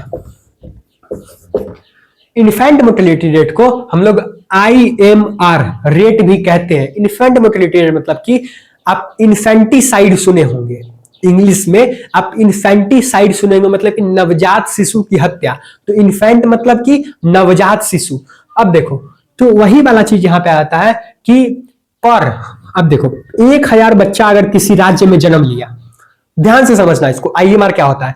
अगर किसी राज्य में 1,000 बच्चे का जन्म हुआ, उसमें से कितना बच्चा जिंदा बच गया और कितना बच्चा मर गया, इसी को हम लोग कहते हैं IMR रेट। किसको कहते हैं, नवजात शिशु कितना मतलब कि मर गया और कितना जितना जन्म लिया पर 1000 लीव बर्थ, मतलब कि 1,000 लीव बर्थ में से 1,000 बच्चा अगर जन्म लेता है तो कितना बच्चा वहां पे सुरक्षित रहता है और कितना बच्चा का मतलब कि मर जाता है। इससे आपका हेल्थ फैसिलिटी पता चलता है कि आपका, मान लो कि किसी बच्चा को हुआ, होते होते निमोनिया हो गया कि निमोनिया का इलाज ही नहीं है। तो निमोनिया का इलाज नहीं है तो कैसे आप उसको बच्चा को बचा लीजिएगा। मान लीजिए निमोनिया का इलाज है, मतलब कि आपका हेल्थ फैसिलिटी अच्छा है। तो इससे ये पता चलता है IMR रेट से कि आपका हेल्थ फैसिलिटी कितना अच्छा है। तो देखो 3 राज्य में पहले कंपेयर किया गया है, हरियाणा, केरला और बिहार। हरियाणा, केरला और बिहार में कंपैरिजन किया गया है। तो केरला में अगर 1,000 बच्चा जन्म लेता है, कहां पे, केरला में अगर 1,000 बच्चा जन्म लेता है तो उसमें से 10 बच्चा का मृत्यु हो जाता है और 990 बच्चा जिंदा बच जाता है। फिर अगर हरियाणा में 1,000 बच्चा जन्म लेता है, अगर बिहार में 1,000 बच्चा जन्म लेता है तो हरियाणा में 33 बच्चा का मृत्यु हो जाता है कि नहीं। 33 बच्चा का क्या होता है, मृत्यु हो जाता है। और कितना बच्चा जीवित बचता है, तो 970 और 70 3, तो 967 बच्चा जीवित बचता है। कहां पे, हरियाणा का ये डेटा है। यहां पे लिख लो केरला, हरियाणा और बिहार, ठीक है। तो ये बताता है कि कहां का जो इन्फेंट मोर्टेलिटी रेट है वो ज्यादा है, कहां का कम है। इससे हमको हेल्थ फैसिलिटी के बारे में पता चलता है। तो डेवलपमेंट में हेल्थ फैसिलिटी जो है वो बहुत ही इंपॉर्टेंट रोल प्ले करता है। फिर हम बिहार की बात करें तो बिहार में 38 बच्चा मर जाता है, 38 बच्चा की मृत्यु हो जाता है कि नहीं। किसके कारण, हेल्थ फैसिलिटी अच्छा ना होने के कारण या फिर किसी भी वजह से। तो हमको हेल्थ IMR रेट पता चलता है। तो मान लो कि 38 हो गया तो इसमें से 30, तो 70 और 8, तो 962 बच्चा। तो अगर केरला में 1,000 बच्चा का जन्म हुआ तो उसमें से 990 बच्चा बच गया और 10 बच्चा मर गया। फिर अगर 1,000 बच्चा का जन्म हुआ हरियाणा में तो उसमें से 33 बच्चा मर जाता है। और डेटा है कब का डेटा है, तो ये कहां गया, ये डेटा है 2016 का, 16 का डेटा है। तो पर 1000 लिव बर्थ में से 967 को बच गया और 33 को मर गया। फिर इसमें 38 को मर गया और 962 को बच गया। ठीक है, तो अब बताइए कहाँ का हेल्थ फैसिलिटी ज्यादा अच्छा है? तो केरला का, ताकि केरला में मात्र 10 को बच्चा का मृत्यु हो रहा है और इसमें हरियाणा में 33 को, बिहार तक खत्म है तो 38 को बच्चा का जन्म हो रहा है। ठीक है, तो आपको पता चला कि IMR रेट जहां ज्यादा रहेगा वहां डेवलपमेंट कम है, मतलब कि हेल्थ फैसिलिटी और अच्छा करने की जरूरत है, वहां पे और इंप्लीमेंटेशन की जरूरत है। कहां पे? जहां पे IMR रेट ज्यादा होगा वहां पर। ठीक है, फिर आपका लिटरेसी रेट मतलब कि साक्षरता दर, क्या बुआ? साक्षरता दर। अब देखो साक्षरता दर कैसे पता चलेगा? तो देखो बुआ एकदम आराम से, डेटा है कब का? आपका 2011 का डेटा है शायद से, हाँ 2011 का डेटा है। तो अगर 100% में से निकाला गया है, लिटरेसी रेट आपका 100% में, परसेंट में दिया गया, प्रतिशत में है कि 100% में निकाला गया है लिटरेसी रेट। अगर मान लो कि अगर 100 बच्चा का जन्म, सॉरी लिटरेसी रेट साक्षरता दर है, तो हरियाणा में 82% लोग पढ़े लिखे हैं, हरियाणा में 82% लोग पढ़े लिखे हैं, है कि नहीं? 100 में से, मतलब कि 100 में से मान लो 82 को आदमी पढ़ा लिखा है, कहां पे? हरियाणा में। केरला में 100 में से 94 को, 94 को आदमी पढ़ा लिखा है, कहां पे? हरियाणा में। 94% लिटरेसी रेट है और पूरे देश में सबसे ज्यादा लिटरेसी रेट कहां पे? केरला में बहुत ज्यादा पढ़े लिखे लोग पाए जाते हैं, लेकिन साक्षरता दर सबसे ज्यादा है कहां का? केरला का। फिर 62% ही लोग, बिहार में 62% ही लोग पढ़े लिखे हैं। ठीक है, बिहार में 62% ही लोग पढ़े लिखे हैं, बिहार में मात्र 62% ही लोग पढ़े लिखे। यहाँ की सरकार काम कर रही है और पढ़ा लिखल मैट्रिक पास, है कि नहीं, ले देके मैट्रिक पास करवा रही है ताकि बिहार का साक्षरता दर ऊपर जा सके, लिटरेसी रेट आगे बढ़ सके। तो लिटरेसी रेट आपको क्या बताता है? आपको एजुकेशन सेक्टर के बारे में बताता है कि मान लीजिए कि एजुकेशन सेक्टर अच्छा रहेगा तब ना आदमी पढ़ा लिखल मिलेगा, है कि नहीं? तो IMR रेट क्या बताता है बुआ? IMR रेट आपकी हेल्थ फैसिलिटी को बताता है, लिटरेसी रेट आपके एजुकेशन फैसिलिटी को बताता है कि नहीं? कि हायर एजुकेशन वाला जो लोग पढ़े थे तो कहां से? प्राइमरी स्कूल रहेगा, मिडिल और हाई स्कूल अच्छा रहेगा, अच्छा टीचर रहेगा, फैसिलिटी अच्छा मिलेगा, लैब होगा, तभी तो बच्चा सब अच्छे से पढ़ पाएगा, है कि नहीं? जो कि नॉर्मल पढ़ाई है 12th तक का, वो अच्छा से हो पाएगा, अच्छे ऊंची पढ़ाई के लिए अच्छे कॉलेज रहेंगे तब तो अच्छा से पढ़ाई होगा। तो लिटरेसी रेट क्या बताता है हमको? लिटरेसी रेट हमको साक्षरता दर और एजुकेशन क्वालिटी को बताता है। ठीक है, फिर इसमें एक और है नेट अटेंडेंस रेशियो। अब नेट अटेंडेंस रेशियो क्या है? तो देखो बुआ, नेट अटेंडेंस रेशियो उसको बोलते हैं जो कि 14 से 15 साल तक के बच्चे हैं, 14 से, ये 2013-14 का डेटा है, देखो 2013-14 का डेटा है, जो कि नेट अटेंडेंस रेशियो क्या होता है बुआ? तो नेट अटेंडेंस रेशियो उसको बोलते हैं कि 14 से 15 साल तक के बच्चे जितने भी हैं कितना स्कूल अटेंड करते हैं, कितना बुआ? स्कूल अटेंड करते हैं। तो 3 गो राज्य का दिया हुआ है। तो पहला देखिए, हरियाणा का पहला पर पर्सन, मतलब कि 100 में से हरियाणा में 61 बच्चा स्कूल अटेंड करता है। 100 में से हरियाणा में 61 बच्चा क्या करता है? स्कूल अटेंड करता है और 39 को बच्चा स्कूल अटेंड नहीं करता है। ठीक है, फिर ये हरियाणा का डेटा है, ध्यान से समझना। वो सब कंपेयर बताता है कि कौन सा, इस सब 4-5 को पॉइंट है जो कि बताता है कौन सा स्टेट ज्यादा आगे है, पीछे है, और कंट्री में भी सेम अप्लाई होता है।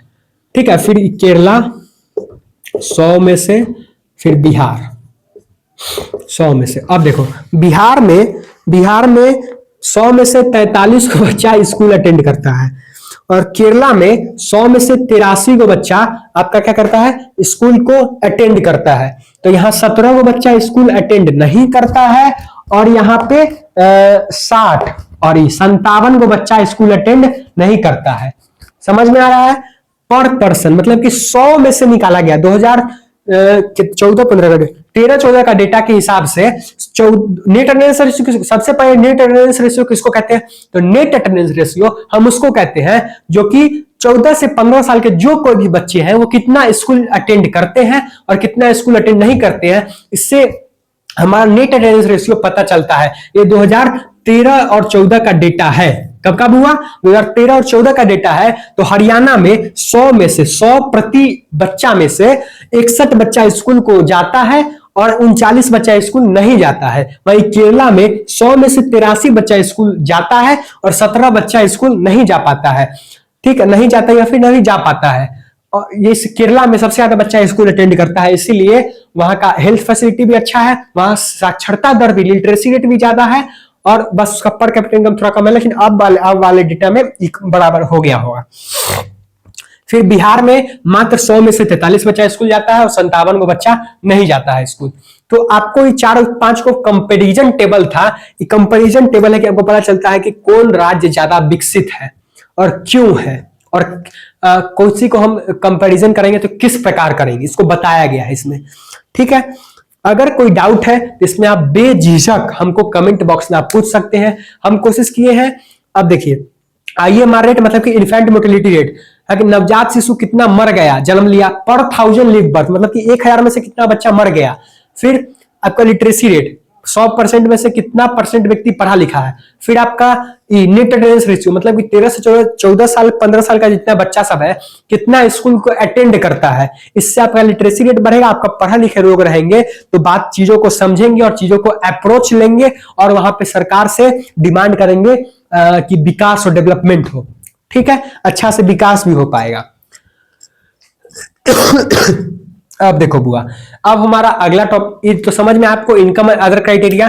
तो अब यही खेल नेशनल डेवलपमेंट में भी होता है कि जब हम नेशनल डेवलपमेंट को दो कंट्रीज को, मान लीजिए इंडिया, भारत को और भिखमंगा को, जो कि पाकिस्तान है, भारत को और भिखमंगा को कंपेयर करेंगे तो कैसे कंपेयर करेंगे? तो इसी हिसाब से, पहला कि भारत का पर कैपिटा इनकम, दूसरा भिखमंगा का पर कैपिटा इनकम, फिर दूसरे में भारत का IMR रेट, दूसरा भिखमंगा का IMR रेट, फिर भारत का लिटरेसी रेट, दूसरा भिखमंगा का लिटरेसी रेट। पहला भारत में नेट अटेंडेंस रेशियो भारत का, फिर भिखमंगा का नेट अटेंडेंस रेशियो, इस सबको मिला लेंगे, जिसका ज्यादा होगा। भिखमंगा का हमको पूरा भरोसा ज्यादा नहीं होगा, लेकिन हम कंपैरिजन भी किससे कर रहे हैं, जो कि मार देंगे लात तक खत्म हो जाएगा। तो कंपैरिजन हमको करना चाहिए चाइना से, तो चाइना से हम कंपैरिजन करते नहीं, चाइना से कंपेरिजन करने सब कुछ में पीछे होंगे हम लोग, पूरा भरोसा है हमको, है कि नहीं? आपको भी होना चाहिए।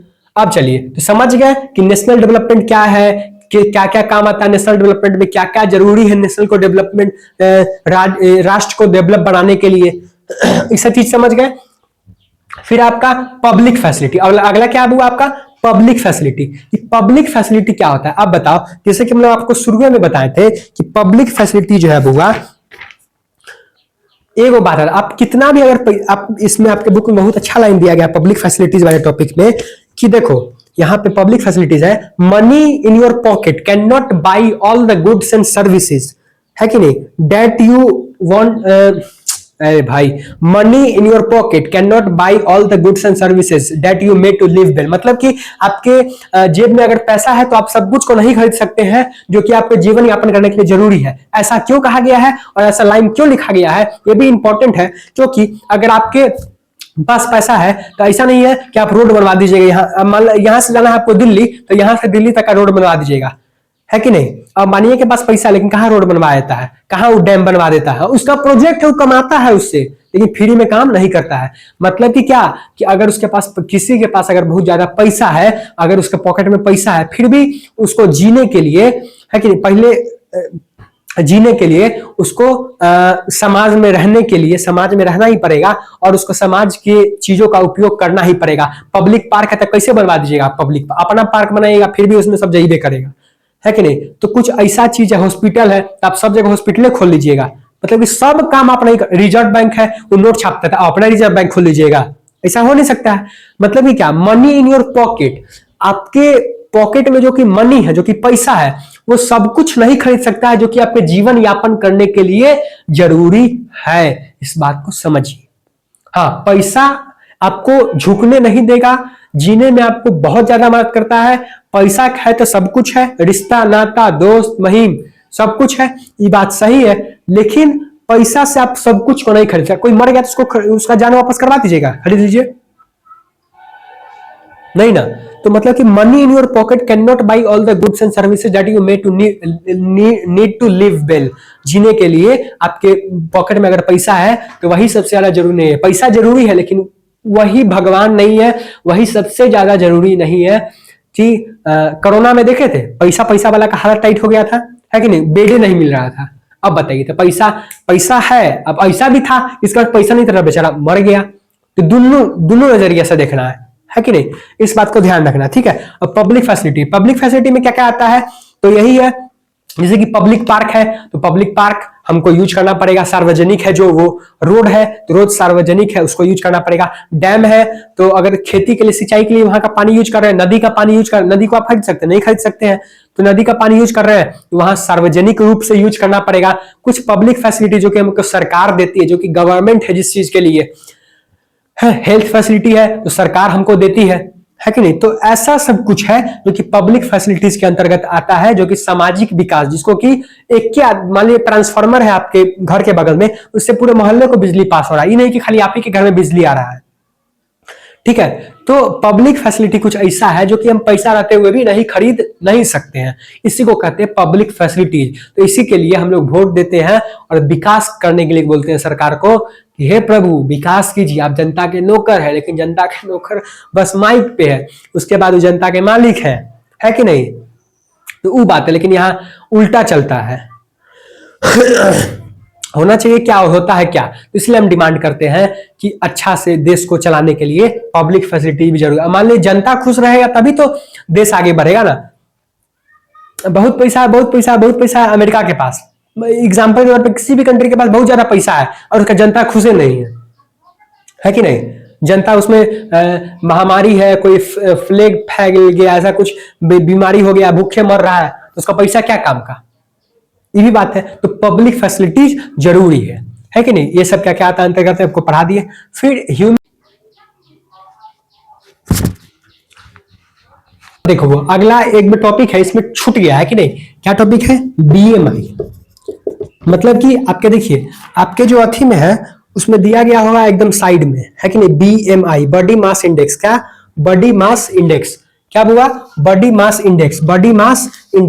बॉडी मास इंडेक्स कहते हैं कि वेट इन केजी और हाइट इन मीटर स्क्वायर। मतलब कि बीएमआई का फॉर्मूला होता है, ये भी एक कैलकुलेशन है, जैसे कि पर कैपिटा इनकम था वैसे ही। तो वेट इन केजी और हाइट इन मीटर स्क्वायर, मतलब कि वेट लेंगे, मान लीजिए किसी आदमी का बॉडी मास इंडेक्स निकालना है कि नहीं, किसी आदमी का बॉडी मास इंडेक्स निकालना है तो उसका वेट लेंगे केजी में, मतलब कि मान लीजिए 50 किलो का है तो लिख देंगे 50, है कि नहीं। अब हाइट लेंगे मीटर स्क्वायर में हाइट लेंगे और उसको नीचे लिख देंगे, है कि नहीं। तो हमारा क्या निकल जाएगा, बॉडी मास इंडेक्स। और बॉडी मास इंडेक्स क्यों निकालते, क्यों जरूरी है, तो देखो ये हमें बताता है कि आदमी कितना फिट है, मतलब कि हेल्दी कितना है आदमी, ये बताता है कि नहीं। कौन, बॉडी मास इंडेक्स जरूरी क्यों है। मान लो आपको बॉडी मास इंडेक्स दे देगा, बॉडी मास इंडेक्स निकालिए, कोई डेटा दे देगा, आप बोलेगा बॉडी मास इंडेक्स निकालिए, तो आप फॉर्मूला का यूज कीजिएगा, वेट इन केजी, मतलब कि उस जो केजी में होगा वो वेट उसको लिखिएगा ऊपर, नीचे लिखिएगा हाइट, इन मीटर स्क्वायर में लीजिएगा किसको, हाइट को, और उसको काट कूट कर दीजिएगा तो आपका निकल जाएगा बीएमआई। अब इसमें एक और है कि मान लीजिए कि 18.5 से 24.9 तक है तो उसको बोलेंगे हम अंडर न्यूरिश्ड। क्या है वो, मान लीजिए किसी व्यक्ति का अगर बीएमआई अगर 18.5 से 24.9 तक होगा ना, मतलब अब 9 से कम होगा, है कि नहीं, बिलो होगा, है कि नहीं। 18.5 है या फिर 24.9 तक के बीच में है या फिर वो है तो वो होगा, ये आदमी होगा नॉर्मल। लेकिन इससे कम होगा तो ये होगा अंडर न्यूरिश्ड। इसको नॉर्मल या फिर न्यूरिश्ड भी बोलिए, इसको NOURISHED, न्यूरिश्ड। क्या बोलेंगे, 18.5 से 24.9 तक उसका अगर बीएमआई आएगा, हमको कैलकुलेशन करने के बाद आ जाएगा, तो हम उसको क्या बोलेंगे कि व्यक्ति जो है वो न्यूरिश्ड है, ठीक है। अगर इससे कम आएगा मतलब कि अंडर न्यूरिश्ड है, ठीक है। अगर 18 कम आएगा तो अंडर न्यूरिश्ड है। अगर 24.9 से कितना है, हाँ 29.9 तक में आएगा मतलब कि ओवरवेट है, मतलब कि थोड़ा हेल्दी है, ठीक है। अगर 30 से ऊपर जाएगा मतलब कि यह एकदम बैलून है कि नहीं। कहने का मतलब, अब इसको लिख दीजिएगा, है कि नहीं, ये फालतू नहीं बता रहे। देखो कहने का मतलब है, इससे पता चलता है कि आदमी कितना हेल्दी है, कितना हेल्दी नहीं है कि नहीं। तो इससे ही पता चलता है। तो बीएमआई क्या होता है, तो weight in KG, height in meter square. Weight जितना रहेगा ऊपर, हाइट जितना रहेगा नीचे, दोनों को लिख के काट देंगे। अगर उसका बीएमआई 18.5 से 24.9 के बीच में आया तो हमारा होगा न्यूरिस्ट। अगर 18.5 से कम आया है तो हमारा होगा अंडर न्यूरिस्ट, मतलब कि अंडर न्यूरिस्ट, पतला लकलक होगा। अगर हमारा 24.9 से 29.9 तक आया तो ओवरवेट, इसको 25 भी बोल सकते हैं। 25.9 से 29.9 तक गया तो 25 से 29.9 तक गया तो ओवरवेट। 30 से ऊपर जाएगा तो हाई रेगिस्तान होगा। ठीक है, समझ में आया। अब चलिए, तो ये हमको समझ में आ गया। ठीक है, इसको सुना तो हमको समझ में आ गया कि एचडीआर तो हो गया, बीएमआई हो गया। अब सस्टेनेबिलिटी ऑफ डेवलपमेंट क्या है बुआ? Sustainability of development, sustainability of development, sustainability of development, sustainable development, सीधा बात। सस्टेनेबल डेवलपमेंट क्या होता है? तो देखो, सस्टेनेबल डेवलपमेंट ये होता है कि हम चीजों का इस्तेमाल करें लेकिन उसको सुरक्षित भी रखें। चीजों का इस्तेमाल हम इतना ही करें, मान लीजिए कि इतना पढ़ रहे हैं 24 घंटा, 24 घंटा में 23 घंटा पढ़ लिए, पागल हो गए। तो ऐसे थोड़ा थोड़ा पढ़ेंगे, रोज पढ़ेंगे, याद करेंगे अच्छे से। बैठ गया 12 घंटा, अब मोबाइल चला के बिता दिए 11 घंटा, 1 घंटा पढ़े, तो पहला बैठा 12 घंटा। कहने का मतलब क्या, हम चीजों का इस्तेमाल करें लेकिन उसको बचा करके भी रखें। ये तो संदर्भ में होगा। अब इस टॉपिक पे आइए, सस्टेनेबल डेवलपमेंट क्या होता है? सस्टेनेबल डेवलपमेंट, अगर हम पानी का इस्तेमाल कर रहे हैं तो पानी का हम वेस्ट नहीं करें, है कि नहीं। नहीं कि गाड़ी धोने के लिए साफ पानी का मोटर चला के उड़ा दिए, पानी वेस्ट, है कि नहीं। क्या कहते हैं, बारिश का जो पानी होता है उसको हम टंका में, है कि नहीं, टंकी में ऊपर छत पर उसको स्टोर करके रख ले और उससे गाड़ी धोए। तो हम इसका किए, पानी को बचाएं, है कि नहीं। नदी में हम कचरा नहीं फेंके ताकि नदी गंदा नहीं हो, है कि नहीं। उसका वाइल्ड लाइफ, जो वाइल्ड लाइफ बोलते हैं, जो एक्वेटिक एनिमल है, जो पानी में जो जलीय जीव है, उसका नुकसान नहीं होना चाहिए, है कि नहीं। हम देखते हैं कि इंडस्ट्री वाला सब क्या करता है, लिया बहुत ह्यूज अमाउंट में, वो ज्यादा अमाउंट में क्या किया, कचरा उचरा लेके, पानी उनी, वेस्टेज ऑफ वाटर लेके गंगा नदी में बहा दिया, यमुना में बहा दिया, सतलज, ब्यास, रावी, चेनाब, सब में बहा देता है। सब नदी गंदा हो गया। नदी गंदा होगा, नदी सूखेगा तो आपका जलस्तर नीचे जाएगा, स्वाभाविक सी बात है। तो हम चीजों का इस्तेमाल करें लेकिन उसको बचा करके भी रखें, उसको सेव करके रखें। काहे कि जो सस्टेनेबल डेवलपमेंट है, सस्टेनेबल डेवलपमेंट क्यों जरूरी है कि रिसोर्स प्लानिंग जब हम पढ़ेंगे, किसमें, ज्योग्राफी में, रिसोर्स प्लानिंग उसमें ये सब पढ़ना है। और सस्टेनेबल डेवलपमेंट आपके एग्जाम के पॉइंट ऑफ व्यू से बहुत ही इंपॉर्टेंट टॉपिक है। ये हर बार कहीं ना कहीं दिख जाता है और आपको ज्योग्राफी और इकोनॉमिक्स दोनों में पढ़ना है। ठीक है, तो सस्टेनेबल, मान लीजिए पेट्रोल है, अब पेट्रोल का हम इस्तेमाल कर रहे हैं, पेट्रोल हमको प्रकृति दिया है, उसको इस्तेमाल करने के लिए हम करें, ठीक है। हमको रिसोर्स हम इस्तेमाल कर सकते हैं, लेकिन ऐसा नहीं मान लीजिए चौकों पर जाना है तो चलो गाड़ी से, पेट्रोल बर्बाद कर दिए, है कि देखते होंगे रील में कि पेट्रोल वाला भरने गया पंप पर, लेके घुसेड़ दिया हमें, मीटर बढ़ रहा है पेट्रोल, अब पेट्रोल गिर गया, रील बन रहा है, पेट्रोल गिर गया, अब तब बंद करेगा। बताइए, पेट्रोल जियान हुआ कि नहीं, 100 रुपए का तेल गिर गया, उड़ गया, पेट्रोल तो उड़ता है, उड़ गया, तो उसको किसको काम दिया। तो हम जो रिसोर्स है उसका हम प्लानिंग करें, रिसोर्स प्लानिंग करें और उस हिसाब से हम डेवलपमेंट तो करें, हम विकास तो करें, लेकिन चीजों को सस्टेन करके रखें, चीजों को बचा के रखें। काहे कि जो रिसोर्सेज है ये हमको दादा के अति फिराकी में नहीं मिला था, ये भगवान दिए हैं। तो फ्यूचर जनरेशन का भी डिपेंडेंट है, जो अभी बच्चा सब नहीं आया है, जो फ्यूचर में बच्चा सब आएगा, है कि जो फ्यूचर जनरेशन आएगा उसके लिए भी रिसोर्सेज है, उसको भी इतने ही रिसोर्स में से यूज करना है। तो हम ही लोग सब यूज कर जाएंगे तो सब क्या करेगा, गाली देगा। पानी अब इतना सुखाड़ हो जाएगा तो वो सब क्या बिना पानी के मर जाएगा। मतलब कि हम चीजों का इस्तेमाल तो करें लेकिन अच्छे से करें, उसको सस्टेन करके करें, उसको हम गंदा नहीं करें, उसको बर्बाद नहीं करें, है कि नहीं। तो इन सब का ध्यान में रखते हुए हम चीजों का इस्तेमाल करें, हम हवा को पॉल्यूटेड नहीं करें, है कि नहीं, कहीं भी प्लास्टिक को नहीं छोड़े, प्लास्टिक का इस्तेमाल कम करें। तो इस सब से क्या होगा कि फिर हम कचरा सब जगह नहीं फेंका, ऐसा जगह पे कि गल जाए, पच जाए, है कि डिकम्पोज हो जाए, खराब हो जाए, बर्बाद हो जाए, तो ऐसा जगह कचरा फेंके। तो सस्टेनेबल डेवलपमेंट आपको सीधा सीधा यही करता है। अब मान लीजिए कि गर्मी के समय में जो ग्राउंड वाटर लेवल है वो नीचे चला जाता है, जल स्तर जो है धरती का वो बहुत ज्यादा नीचे चला जाता है। ऐसा क्यों? क्योंकि हम सुखाड़ पड़ जाता है कि नहीं, धूप इतना ज्यादा पड़ता है कि ग्राउंड वाटर लेवल नीचे पड़ जाता है, पशु पक्षी सब पानी पीने के लिए तरसते रहते हैं, हम लोग खुद पानी नहीं मिलता था, अजीब मन होने लगता है।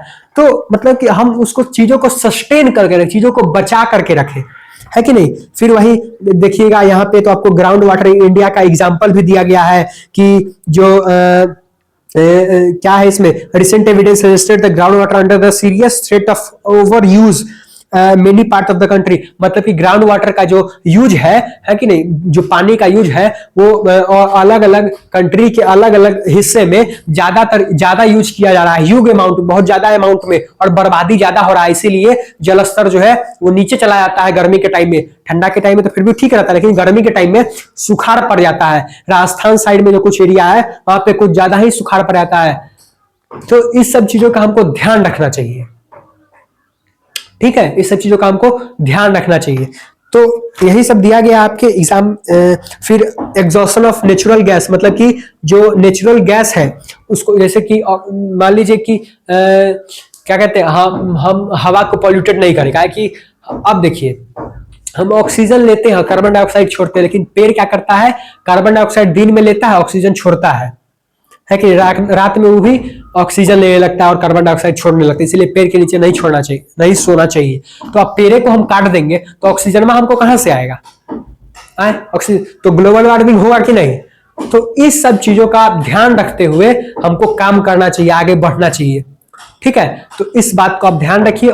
यही है सस्टेनेबल डेवलपमेंट, है कि नहीं, यही है आपका क्या, सस्टेनेबल डेवलपमेंट। की रिसोर्स का इस्तेमाल तो हम करें, लेकिन रिसोर्सेज को ध्यान से इस्तेमाल करें और उसका बचा के रखना, बचत करना भी हमारी जिम्मेदारी है। नहीं कि खाली वेस्ट करना और यूज करना हमारी जिम्मेदारी है।